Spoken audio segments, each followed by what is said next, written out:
Hello, my fellow readers. I Dark Symphony 777 with another fanfiction reading. As always, a link to the story will be in the description. Please like, subscribe, and remember to leave a comment in the comment section below, whether or not what your thoughts on the story, as well as any future ideas for videos. And as always, this is my opinion. So, I wanted to do something clever and something more hilarious. I figured lay off like the serious stuff and do like a completely comedic story. And I remembered around 2016 I actually read this story, which is the story I'm going to review right now. It's called Twilight's Curse by X Nelios. It's over on FanFiction.net. And when I first read the story way back then, I couldn't help but laugh my ass off. I think this is one of the most hilarious stories I've ever, and I know humor is subjective, but this is what I think. I think the story is rip-roaringly hilarious. So, I'm going to do a little something different. I'm going to actually explain what the story is kind of about, or what it's based off, before I go into the reading, and then I'll do the review on the story itself when it's done.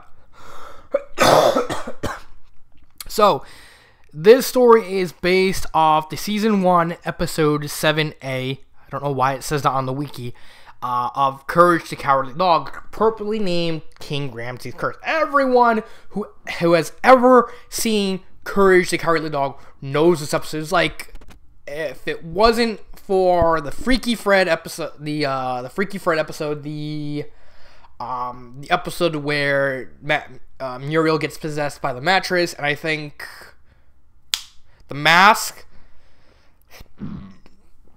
people remember this story like the most. This is probably the episode where most people think of when they hear Courage Cowardly Dog, because it's probably the iconic episode. Again, there's like a couple episodes. Again, the mattress episode, the mask. What was the other one? And Freaky Fred. People remember those too. But when it comes to, like, when you ask Courage Cowardly Dog, and I said, "Hey, do you ever saw Courage Cowardly Dog?" Yeah, isn't that what's the first episode you think of? Ramses' Curse. There you go. And so what Ramses' Curse is about is basically these two robbers. They steal the slab of belonging to King Ramses, and they try and run it off. And then they decide to bury it outside of Muriel and Eustace's, outside the shack in the middle of nowhere. King Ramses finds them, a swarm of locusts on them. Then the day after, Courage finds the slab, shows it to Muriel and Eustace. Eustace immediately thinks it's garbage. Even quoted said, "Garbage from King Garbage from the age of garbage." And then he finds out it's worth a lot of money. He said, I'm rich. And then at night, they're visited by Ramsey, who says they'll be haunted by 3 curses. The first one is water. He floods the house. The second one is completely out of nowhere, freaking bad song. Ramsey, return the slab. He master gods. I can't remember the lyrics of the song. And of course, the third curse is the locust. So Eustace and Courage are fighting over trying to see who wants to keep it, or should they give it back to him. And the episode ends with Courage knocking the slab outside the house. The locust leaves him alone. Eustace, he gets greedy. He goes after the slab, and then he gets killed by the locusts, because of course he does. It's Courage. I don't think there's ever been an episode where Eustace suffered like some form of punishment or death. Has there been an episode where he's like been punished? Or he hasn't been punished? I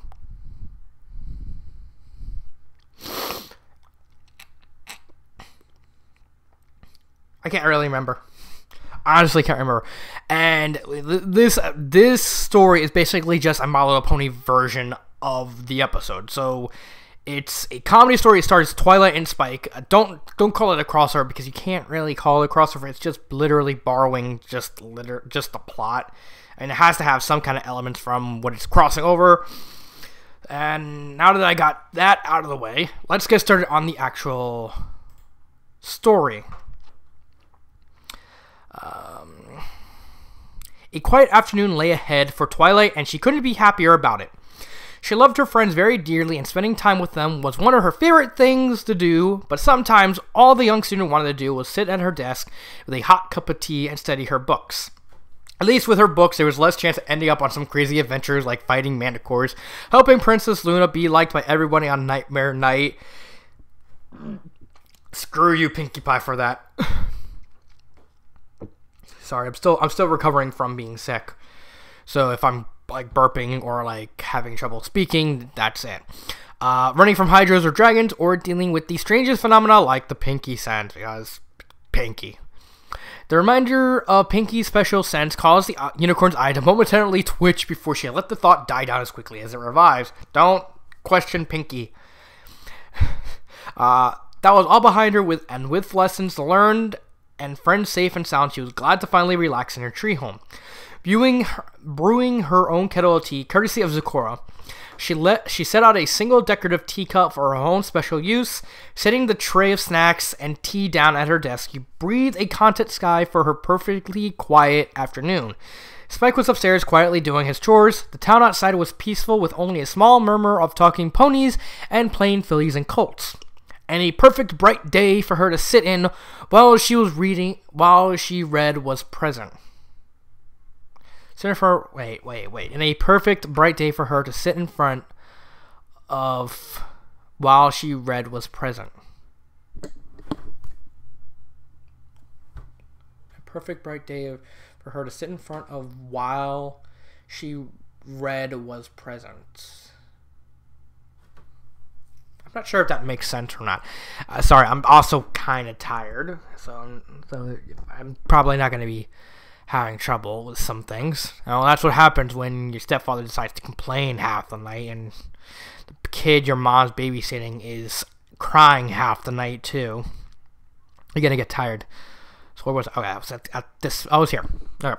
Back to the story. I'm sorry about that, folks. Shuffling the chair out from under the desk, she savored the moment of finally sitting down and letting worries ease away. Just a nice cup of sweet-smelling tea, a comfortable chair, and the newest edition of the Daring Do series, Daring Do and the Legend of the Sun's Tears. Daring Do meets Sun Tzu. Sorry, couldn't resist. Her flank eased into the soft cushions of the seat as she settled down, leaning back into the comfortable polished wood of its back.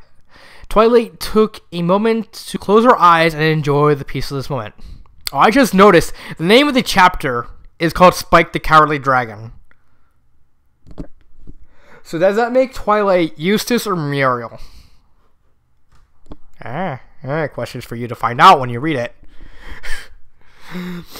I haven't read this story in a while, so I can't remember. Where was I? Oh, here we go.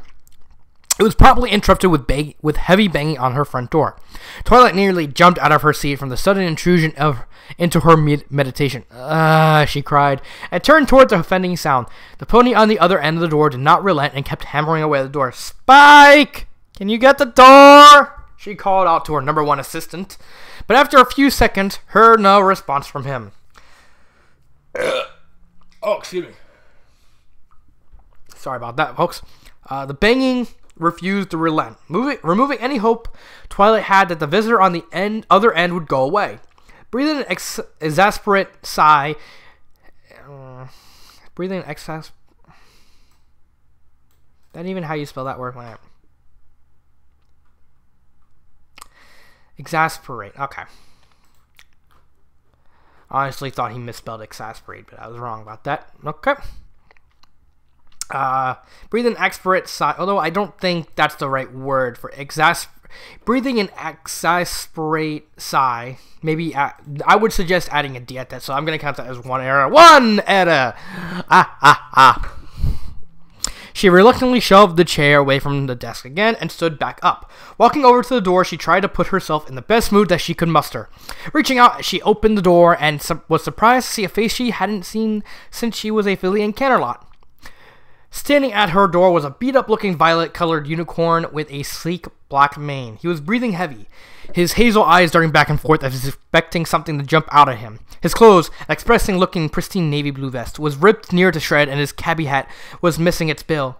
His violet coat was ragged and dusty. Clumps of his one fashionably groomed mane was missing, and in one of his 4 hoops he held a large slob of what looked like sandstone. Uncle Belloc? Uncle Belloc? You could have come up with a better name than that. I'm not saying it's bad. I'm just saying. Belloc? I don't even get the I don't even know if it's a reference. Uncle Belloc? Twilight asked with some apprehension. She was surprised that she recalled his name. She met her father's brother only twice in her entire life. She could only remember the second time they had met that had ended badly between her father and her uncle. Something about an expedition to the Far East and a Lark's Ark. So in this universe, Twilight's father is Indiana Jones? Or is it Belloc? Or is Twilight's father Eustace and Belloc is Eustace's brother? I don't know. Twilight sparkle, he bellowed happily. Perhaps a bit too happily to be genuine. Jolly good to see you, dear. My, you've grown so much. He stopped and jumped when he heard a crash behind him, where some pony's cart has tipped over. It's good to see you too, Uncle, Twilight said, trying her best to keep the suspicion of seeing her uncle out of her voice. Her father had told her Uncle Belloc was never the most trustworthy of ponies. But if you don't mind me asking, what are you doing here? Straight to the point. Good. Uncle Belloc said, nodding nervously. He gulped and went on. Well, you see, my dear, I'm in possession of a very important artifact at the moment, and I find myself in a position where I cannot keep it safely on me. I was passing through Ponyville, you see, and knew that my sweet young niece would be of the greatest assistance to me.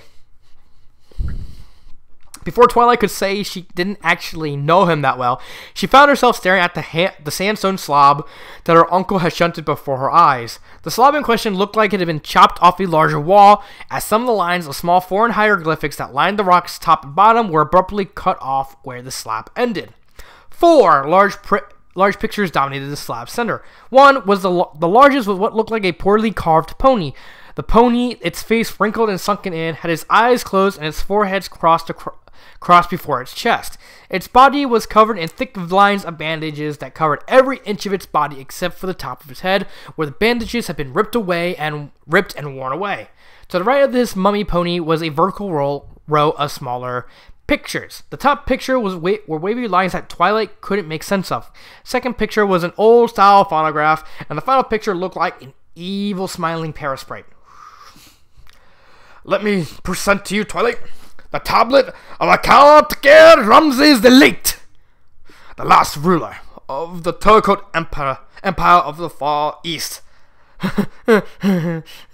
Belloc said, laughing nervously. Well, it looks fascinating, Twilight said hesitantly. What do those pictures on the slab mean? Pictures? What pictures? Those are nothing but nonsense at all. Belloc shouted in a panic. He grinned at Twilight, but the worry in his cheeky eyes was obvious. Okay, then. Well, I can't make any sense of any of it. She didn't think she cared to know. I'm sorry I can't really be any help. Belloc laughed nervously. No. All I need, Twilight, is for you to hang on to it a bit. For a bit. I can get to safety. I can go to Sally's. Yes, my colleague Sally, who is a fine archaeologist and is an expert on Turco culture, and who lives very, very far away from here. And I can't very well see such a delicate artifact on my journey there. So I'll just leave this with you, and I'll go and get my colleague Sally. That's right, and then we can take it off your hooves again. Before Twilight could protest, the slab was shoved into her hooves. To say it was heavy would be an understatement. Somehow, Twilight doubted this slab was delicate. Well, wait a moment, Uncle. I don't know if... Don't you worry, pretty head over anything, Twilight. Everything is perfect, all right.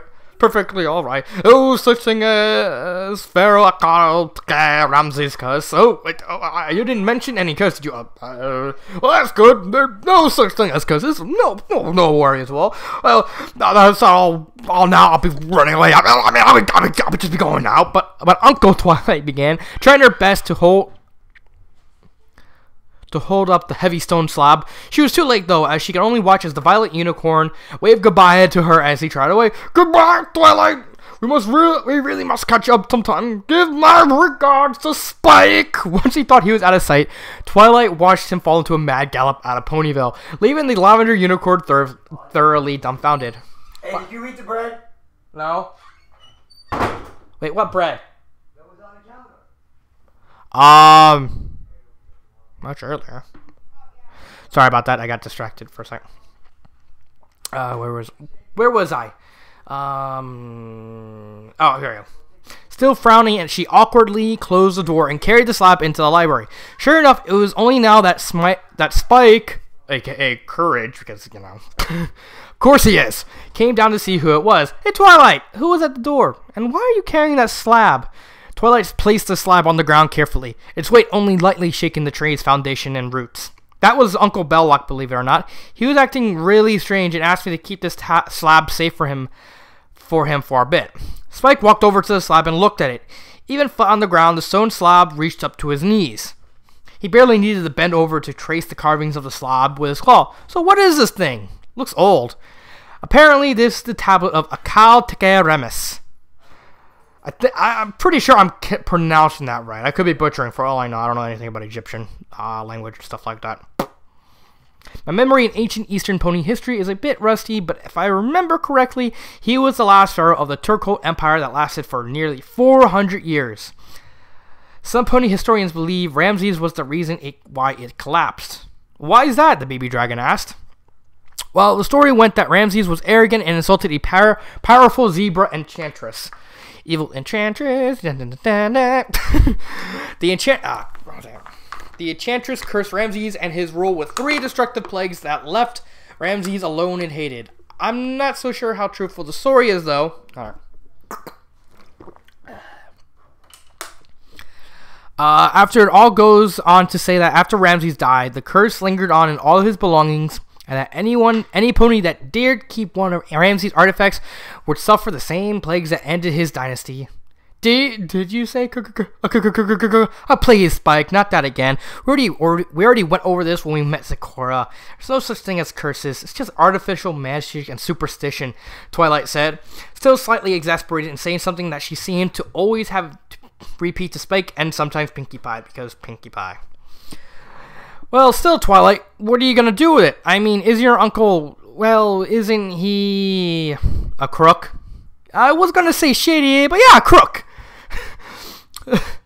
Twilight frowned and walked over to her bookshelves in search of a particular book on Turco language. She answered him while she searched. Honestly, Spike, the way Uncle Belloc was acting, it seemed like he stole the slab. Knowing him, I'm too inclined to believe it. Still, he is family. I don't want to be cursing him of anything without any evidence. Excuse me. So what should we do? Spike asked. And what are you searching for? Maybe I can help. Well, I'm looking for that book on Turco culture so I can figure out what those pictures mean on the slab. And for now, we'll keep it safe. Tomorrow, we'll get today's issue of the Canterlot newsletter for any news on stolen artifacts. If that fails, I might just write to the princess about it and see what she thinks I should do. Found it!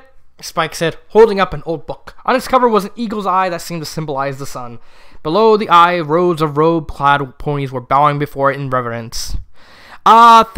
Thank you, Spike, Twilight said, using her magic to take the book from the dragon's claws. Setting it down on her desk, she opened it up on the section of Turco language and writing. A smile played on her lips as she read the first passage. You know, Spike, I was hoping for this to be a peaceful, quiet evening without some weird interruption, but I have to admit the thought of studying ancient tabling makes up for it. Spike barely listened. He was still eyeing the slab, more specifically, the mummified pony on the tablet center. Quietly, he muttered something about curses before Twilight called for him again to get another book for her. He turned away, failing to see the mummified pony fade away in front of the slab. Dang it, doing that hurt my throat a little bit. I was expecting that to bother my throat as much as it did. Let's get back. Alright, here we go. The days slowly whittled away the hours until the sun began to duck down behind the horizon. It was a beautiful shade of orange that made the sky a royal purple shade that was entirely missed by twilight sparkle. Her curiosity for the strange tablet had rekindled a forgotten fervor for learning about ancient history. And so her interest for the slab turned into an exciting obsession, because of course it did. I was watching a video. I wanted to see if I still had the video up. Books piled upon the floor, each one with a smaller theme of Turkic culture and Eastern pony history. Twilight leaned in closer to her current book of choice and overlooked into Turkic arcs and architecture. After a quick reading through 3 entire pages, she leaned back and gave an irritated huff. Yet another book didn't even come close to explaining what the tablet's picture meant. In fact, very few books even went into detail about Ramses' rule. It was always a footnote or final sentence of a book that he was ever even mentioned. Very few of his artifacts were studied in detail, and the ones that were left unfinished. Twilight also had to note that the archaeologists who went into detailed studies of Ramses' belongings met grisly ends for whatever worth that was to know. The young unicorn couldn't stifle the sudden yawn that came upon her. Looking out the window, she saw the stars out where the sun should have been. Gosh, I must have lost track of the time. It's already so late. Spike, where are you? She cast her dreary eyes around the room in search of the purple dragon. Her eyes passed by the tablet briefly in search for the dragon.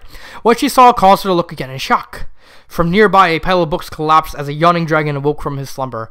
Stretching his neck, his back, and stretching, Spike stepped out from the pile of books. You finally done with that tablet yet? Jeez, what time is it? Passing Twilight, Spike made it, I think. Yeah, there should be an apostrophe, right? There should be a comma right here. Passing Spike, Twilight made... That was a butcher. Passing Twilight, Spike. Yeah, there needs to be a comma right there. Two grama eras. Sorry, I like doing it. So much fun so much fun to do the count laugh. Spike made his way to the window. Hopping up onto a pile of books to look outside, he frowned. Huh, that's strange. I recall the pick a slice scheduling a fog for tonight.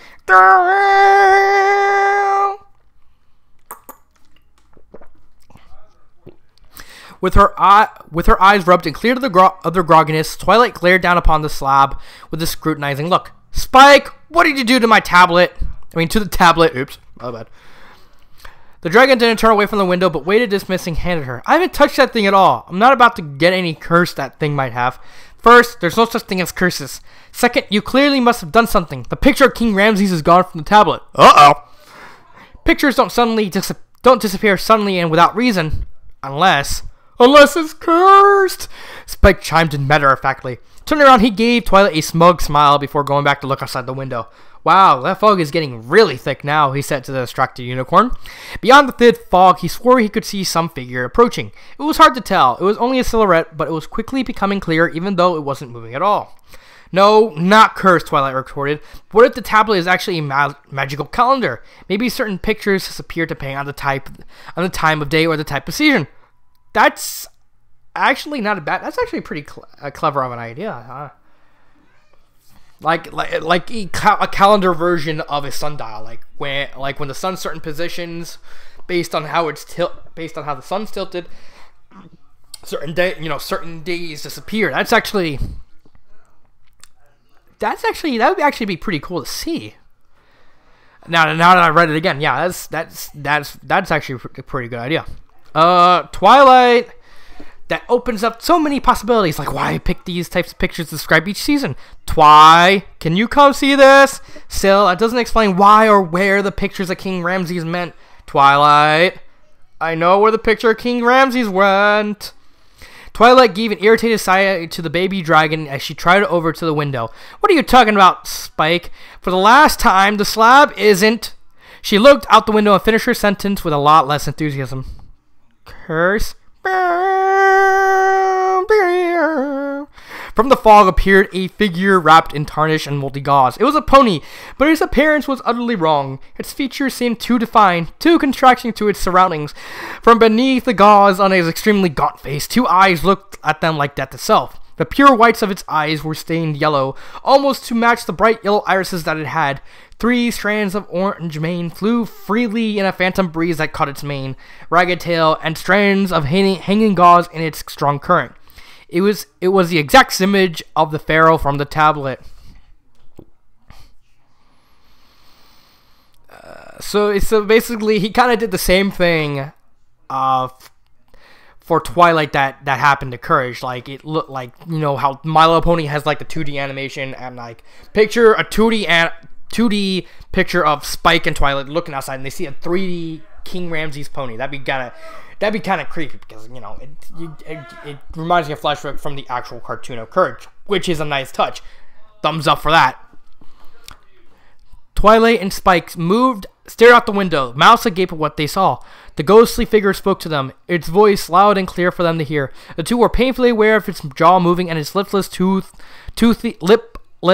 mouth forming the words, "Return the slob." I love King Ramsay. I love that episode of Courage. Twilight tried her best to rationalize the situation. Maybe this was Uncle Belloc playing a trick on her. Perhaps it was another thief come to try and take the tablet and the potential wealth it entitled. 1,000 words crossed her mind, 100 different responses that her educated and scholarly mind could think of. She called out to the phantom from the fog, her voice full of a resolve that she felt wasn't really there. "What's your offer?" Seriously, out of all the things for Twilight to say to King Ramses, the last thing I expected was to her channel Eustace Bang and say, "What's your offer?" What's next? Twilight's gonna sit on a chair and say, "No, sir, I'm not getting out of this chair." And then while she's flying the mirror, said, "No, sir, I'm not getting out of this chair."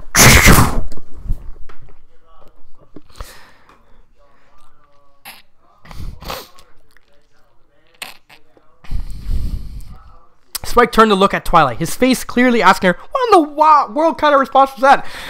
"That was a hilarious response, that's what it was." Twilight shrugged and gave a rather embarrassed smile. The ghost either didn't hear them or didn't care as he spoke again his ghostly wail. "Return the slob or suffer my curse." "Oh, please," Twilight angrily said. "There's no such thing as curses. Is that you, Pinkie Pie? If this is a prank, it isn't funny." "This night you will be visited by 3 plagues, each worse than the last. Return the slob," the ghost wailed. Without another word, the fog enveloped the phantom again, leaving no trace of his presence to be found. To be sure, Twilight bolted and locked her door shut. Prank or not, Pinkie Pie was going too far. Leaping down from the pile of books, Spike looked to Twilight, the worry clear in his eyes. Maybe we should do what he said, Twilight. Think about the curse." Twilight scoffed. "Spike, for the last time, curses don't exist." This is more Twilight. She's being the cynical, but it's more in character. I know the whole "what's your offer" thing is just basically just a joke referencing the cartoon because she was channeling her inner Eustace. I can easily picture her just randomly putting on a hat and saying, "What's your offer?" and then taking it off and then acting like normal, and then cutting to Spike looking like a dog.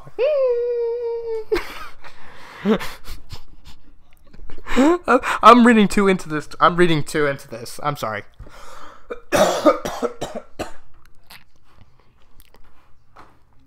Okay, where was it? Okay, okay. "Spike, for the last time, curses don't exist." She trotted over to where the tablet lay and leaned it upward to examine it. Nothing had changed besides the figure of Ramses that was still gone. Clearly, this is just Pinkie Pie, Uncle Belloc, or some other thief trying to get the slab back for their own gain. Well, I'm not going to let them scare me into giving it to them. This is an artifact that belongs in a museum. Puffing out her chest and placing a hoof on her heart, Twilight looked at the ceiling of her tree library with a look of determination and complete resolve. Spike, though, paid little attention to her.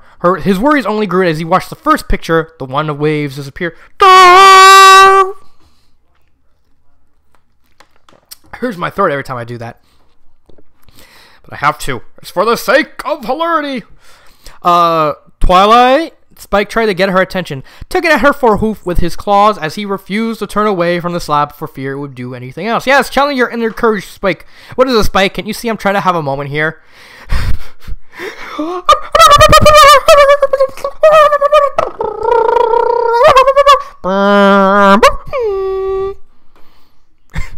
What's your offer? Sorry, I'm having flashbacks to Courage. I gotta go see that episode. I really love that episode. Spike didn't have time to answer as he became aware of a strange noise. The sound of rushing water. Twilight heard the sound too, causing the two to look around in search of the strange sound's origins. Twilight's eyes widened in horror when she spotted the source. From the walls, the shelves, and every crevice in the treehouse, water began to pour out and onto the floor. The floor covered in her beloved books. Oh no! She cried out, frantically searching for her horn aglow. She managed to lift several books just before the growing pools of water reached them. So instead of worrying like how the hell, so going through Twilight's mind, instead of we gotta save me and Spike. Why is there water in the thing? No, it's about the books. The books. Spike, meanwhile, tried his best to cover the holes that gushed out water, but each time he covered one hole, another one would gush out more water. No matter what he did, the water kept getting through. He cried out in fear when he felt the water rise up to his ankles. Looking around, he saw torrents of water would blanket the walls, cascading the floor in waves rather than trickles. Spike! Do something! Twilight desperately called out as she tried to balance on her back hooves, her four hooves just barely holding the massive amount of papers and books that her magic couldn't hold. I'm getting to the funny stuff now. Instead of saving her life, trying to save her life, the thing going through her head is like, books! I need to marry me, books! The water was now at Spike's waist. Waddling over to the unicorn, he tried to hold up a pair of ruined books that floated by him. What do we do, Twi?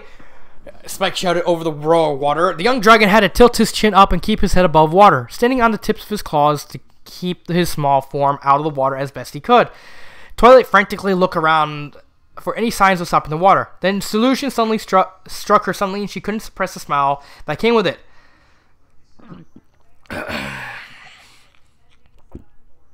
Excuse me. Spike! Pinkie Pie emergency plan 3. Plan what? King Ramsey probably heard it outside and said, plan what? Spike grinned and nodded. On it! With her magic, Twilight grabbed the two books he was holding. 3 grama horas! Taking a deep breath of air, the dragon dived down below the water and made his way to the treehouse cellar. Twilight was barely holding up the massive amount of books. The water was up to her chest now, and the bottom of the pile she frankly held was being soaked. Spike! Where are you? She cried out, the fear evident in her voice. Yes, because, of course, put books ahead of your own lives, for Pete's sake. Down below the cellar, Spike desperately swam to the bottom to a plug that laid in the middle of the floor. What? Of course, referencing the cartoon again. Grabbing the chain that kept the plug in place, he pulled with all his might. His cry of joy came out as a mass of bubbles when the plug came free and the water started to flow down into the drain. His joy turned to terror when he realized he was being sucked into the drain as well. Arms wildly flailing through the water, he tried to keep himself from being sucked down the drain as well. The water levels were quickly failing, and the young dragon was able to take a huge gulp of air. He lay upon the soaked ground as the last of the water was drained, exhausted but glad to be safe from the danger of drowning. Getting up slowly, he took a moment to wring out some water from his tail and shake the water from his scales, just like Courage did. Alright. Being just a bit dry, he made his way up the stairs. He stepped back into the library, his shoulders sagged in exhaustion. He cast his tired eyes upon Twilight. He was busy piling her soaked books and papers on every available surface. Setting the piles down on her desk, she spotted the tired-looking Spike standing in the doorway. Quickly, she pulled her #1 assistant into an embrace of release and thankfulness.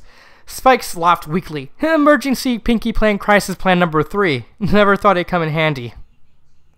What does that even mean? What does she have? Does she have like, let's have a gigantic fill up the house with water party? I don't get that.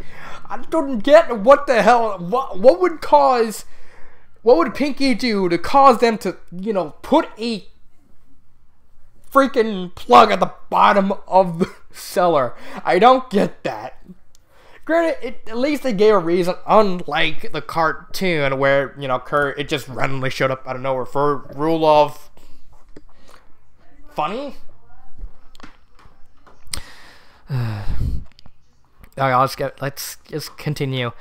Twilight joined him, the two laughing in relief until a ghostly moan caused their laughter to disappear. Oh, come on. The spectral, annoyed voice called from outside. The both of them turned towards the window. King Ramses as appeared again, watching them both with cold eyes and annoyed look. The unicorn and dragon rushed up to the window to get a better look at the skeletal being. Spike smiled triumphantly at the Spectre, shaking his fist at him. At the baby dragon called out, "It's not the best you got!" "I don't care who you are," Twilight called, "but you're not getting this lab. It belongs in a museum." In response, the ghost of King Ramsey... In response, the ghost of King Ramsey stood on his back, hooved, and waved his forelegs to the sky. On that final act, the fog enveloped him again, and he was gone. Brrr! God dang it! It keeps bugging my throat. And so was the second image on the tablet. Huh. I wonder what that was, Spike said, rubbing his chin in response to the strange motion the ghost made. Well, the second picture was the phonograph, so we're going to hear... Where's my phone? I'm going to see if I can play the song.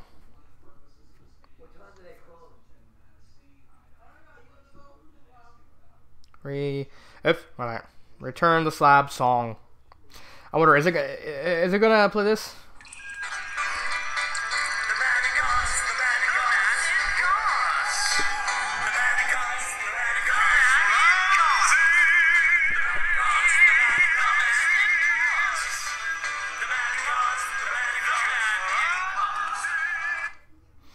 I don't know.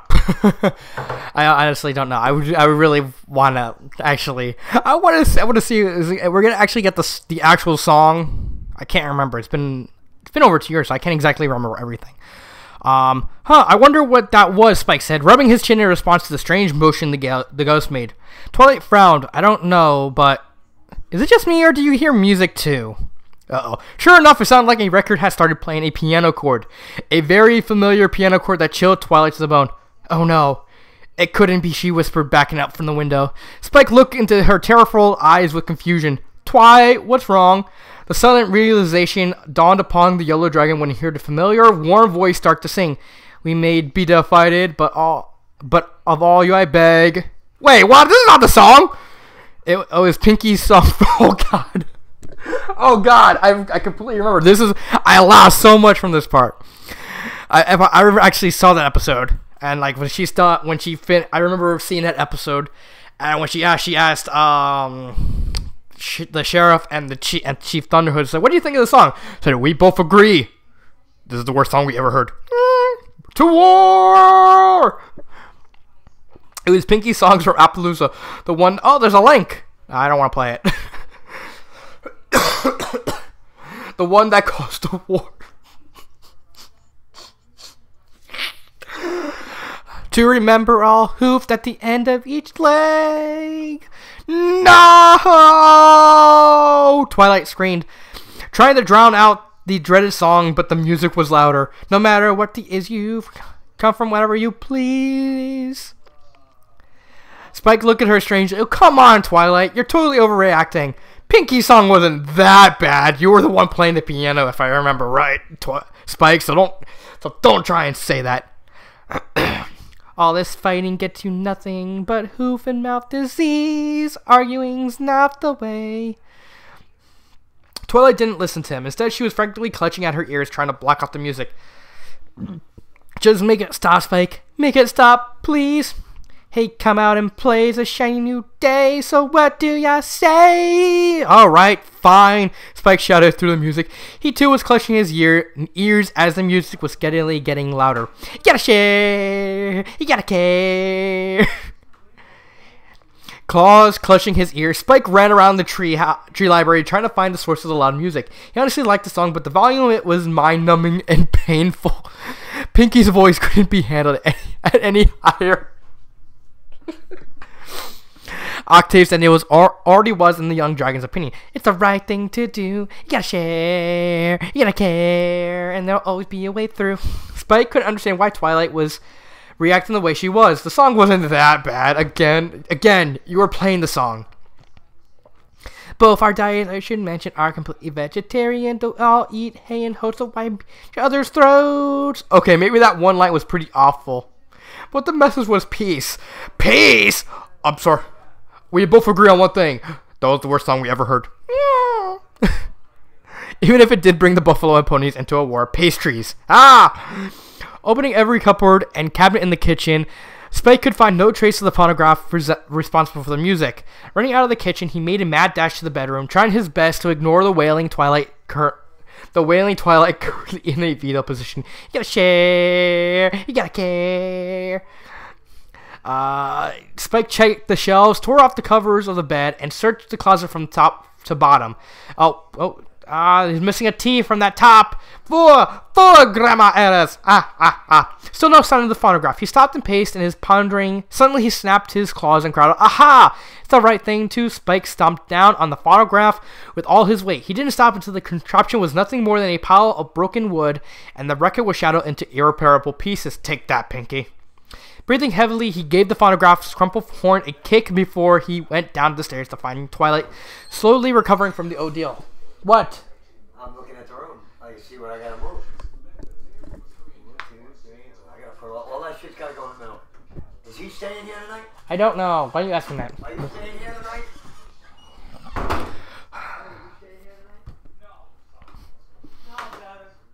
Alright. Before you leave, put everything in the middle of the room. Sorry about that distraction. Now, Spike took a moment to alright, it's 40 minutes. Now, Spike took a moment to brief. Do you believe in curses? Can't you just admit that's King Ramsay out there and you give him the slob?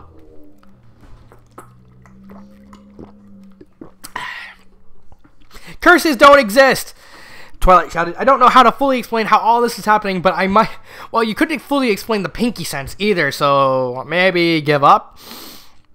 How all this is happening. I might have never seen any magic like this before, but there is no way there are curses. Spike angrily looked at Twilight, preparing to speak up as he was stopped by an abrupt ghostly howl from outside. Return the slob! Spike rushed to the window and looked outside. There the Phantom stood the same as before with the same look of mild annoyance in his eyes. Spike turned around. Twilight, the third curse is coming. Just give him the slab. No! There are no such thing as curses. Where's your offer? That was appled. Twilight shouted back, hugging the slab against her chest. Spike looked to the window again and saw the Pony Farah raise his hooves again to the sky. This time he remained where he stood. Outside, Spike could hear a loud mass of buzzing quickly approaching from the fog. Excuse me. The dragon whirled around to look at the slab. The last hieroglyph, the parasprite, disappeared. Oh boy, here come the locust, or parasprites. I like this. Seriously, what part of return the slob are you not understanding in there? The ghost cried out. Spike jumped down from the pile of books and looked at Twilight, begging her, Twilight, give him the slab! The parasprites are coming! Twilight hugged the slab closer. No! It belongs in a museum! From outside, Spike could hear the quickly approaching cloud of parasprites. There wasn't a lot of time left. Grabbing a hold of the slab, he tried to pull it from her grasp. Twilight, these curses are real. Give him back the slabs. No! Twilight shouted, pulling the slab back against the dragon. The walls were abuzz now, the windows covered in multicolored parasprites biting out the walls trying to get in. They were eating the walls of the tree library. All the while, Twilight and Spike fought to control the slab. Are we gonna get like a little cutscene of Pinkie Pie at Sugar Coop, like randomly start cooking to reference the scene where Muriel just started to randomly cook a bunch of food? Are we? I have a feeling we're not. Return the slab, the ghost wailed. Give him the slab! Never return the slab! Crash! One of the windows shatters in and a swarm of hungry parasprites rush in. Spike and Twilight look up to see hungry things swarming all around them, devouring everything in sight. One group greedily ate away at the unicorn spreadsheet of pile of books. Twilight gasped, "My books!" She looked down at the slab, now as blank as a rock, and then back at her books. So it takes her books being in danger for us. Like, take them. Wow. Priorities much, Twilight. Dang it. I'm out of water. Damn it. I wish I had another water bottle. Alright, I don't care anymore. I believe. Now take the curse away. Take the stupid slab, she cried out. She let go of the slab and rushed over to the pile of books to swat away the ravenous swarm of parasites. Return the slab! Spike rushed over to the window. Fine, take it, he yelled, and with all the strength he could muster, he threw the slab outside toward the ghost like a massive frisbee. The results were instantaneous once the slab hit the ground in front of King Ramses. The parasite stopped the ravenous feast, and as a collective swarm flew back out the window, Twilight slumped down against a pile of partially eaten books, laying in a puddle of water. She breathed a sigh of relief. Spike came down from the window and took a seat next to her. He took a look around the soaked and destroyed library and started to laugh. In response, Twilight gave her assistant an incredulous look. What's so funny about this? Spike slowly stopped laughing. This is gonna take forever forever to clean. It was worth it though, to hear you say you believe in curses. Ah! Yeah, that was one doozy of a doozy! Oh god. Both Twilight and Spike nodded, smiling until the unicorn's eye shot open. Pinkie Pie, when did you get here? When the song started, silly, I replaced that other old Pony and Gauze song with my own happier song. The song was still freaking annoying. It was early morning before the sun had even risen yet, before the stars had gone away. The dismal tree library was silent, its occupants asleep, as Ponyville lay ignorant to the catastrophe that had befallen it the night before during the night. The slab lay where it should have been thrown, unmoved and undisturbed, and yet the hieroglyphs on the tablet had reappeared. The plagues returned to wherever they lay dormant. Okay.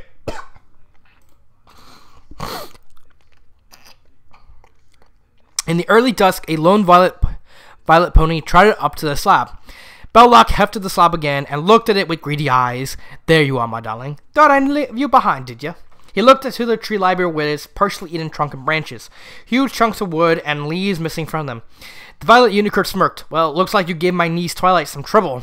Hefting the slab into his arms, Belloc chuckled. Now let's get you onto the market. I'm thinking 1,000,000 bits for the starting bid is reasonable, don't you?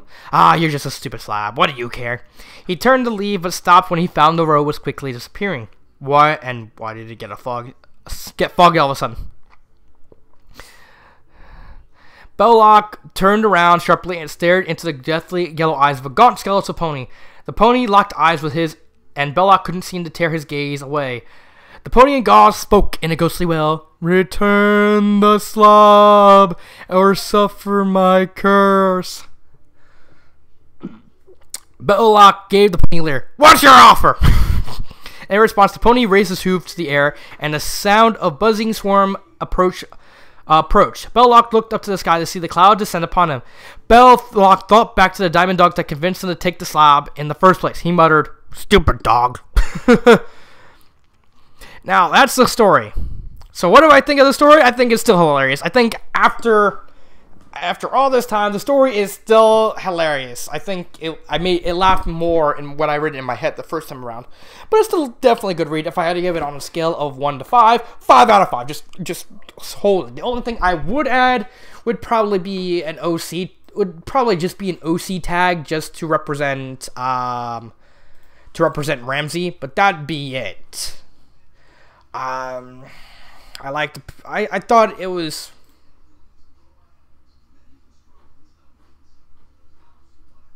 Wow. I thought it wasn't that bad. I think it was I think it's still a good enough story. I would recommend it. Anyone who's a fan of Courage Cowardly Dog, this is probably a story I would recommend telling people to read. I think overall, honestly, it did lose a little bit of its luster, but that's because, when you read something, unless it's like something really, really magnificently good, like Kingdom Beyond Midnight, or Fusion of Destinies 2, or Reflections of Madness, then you're not going to like it as much the second time. But overall, it's still a really good story that keeps the idea of the source material in mind. And it's just a lot of fun to read. It just is. And so that's my review on Twilight's Curse by Ex Nihilios. I apologize for the couple interruptions. When I started this video, I swear to God, the house was empty. I'm hoping eventually I'll get my own place to live far away from my family so I can, actually do these videos without interruptions. So that way I can shave like 10-15 minutes off my video all the dang time. Because, it's like nearly 15, this video is like nearly 15 minutes long. So, that's my review. Tell me what you think in the comment below. This has been Dark Symphony 777, and